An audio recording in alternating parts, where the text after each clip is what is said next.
یو خور پوښتنه کړې ده، وایي زموږ یو کشره خور ده، اوس خو نو غټه ده، خو دا عادت لري چې په کور کې هیڅ خدمت نه کوي. په یو خونه باندې ننوتي، ډوډۍ ته هم په زور راغواړو، چاو ته هم په زور راغواړو، په ناروی راغواړو، چې غږ باندې وکړو وایي څه وایاست، په سر مو رادرد کړه. او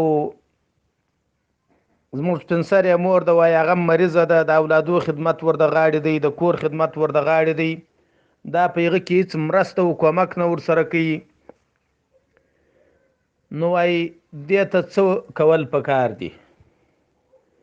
محترم خور، ستاسو د همدغه پوښتنې په جواب کې به ووایو که اولاد غواړي چې خپل آینده برابره کړي،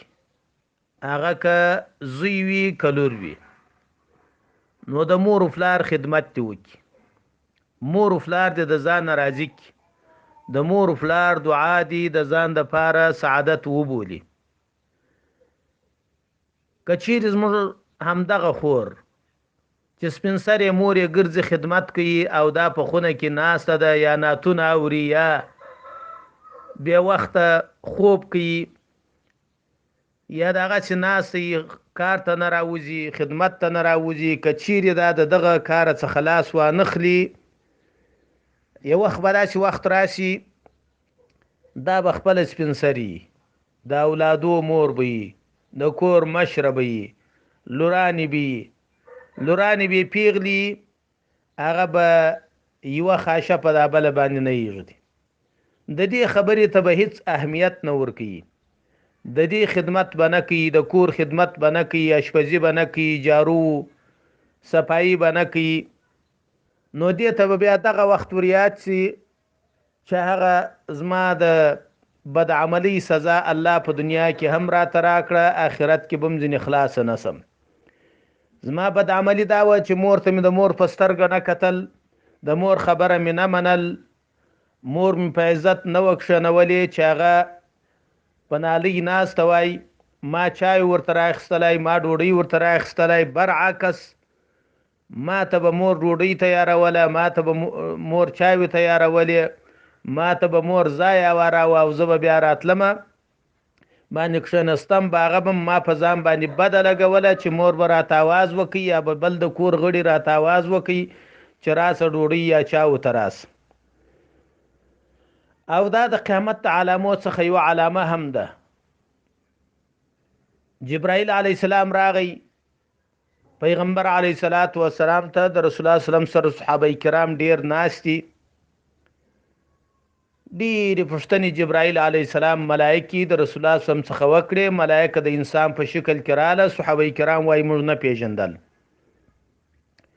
آخري پوښتنه یې د قیامت په اړه باندې وه. رسول الله سم ته وایي چې د قیامت په اړه معلومات راته راکړه. رسول الله سم ورته فرمایي د قیامت په اړه خو معلومات نه لرم. بیا ورته وایي علامې راوښیه. رسول الله سم ورته فرمایي هر کله چې منځه خپل مولا وزیږي، خپل سید او مولا ته وزیږي. محدثین علما کرام فرمایي چې د دې مطلب دا دی چې په قرب قیامت کې چې قیامت نږدې سو، مور به د منځ په رقم سي او لور به د بادار په رقم سي. مطلب دا دی چې منځ به بادار زیږولي، د دې مطلب دا دی چې مور به د منځ په رقم وي او لور به ورته باداري بابایي به باندې کوي، هیڅ خدمت بیا نه کوي، بلکې خدمت به د مور څخه غواړي. په هر حال هغه حالت یا علامو د پردې کوي. دغه خور ته زموږ له طرفه نصیحت دا دی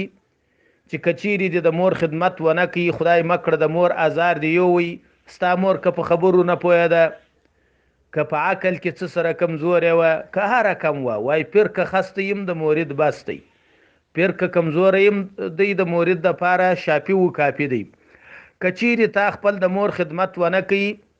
نو خدای مکړه د دنیا سزا به هم وینې، د آخرت سزا به دې په مخ کې، او که د مور او پلار خدمت وکړي، د آخرت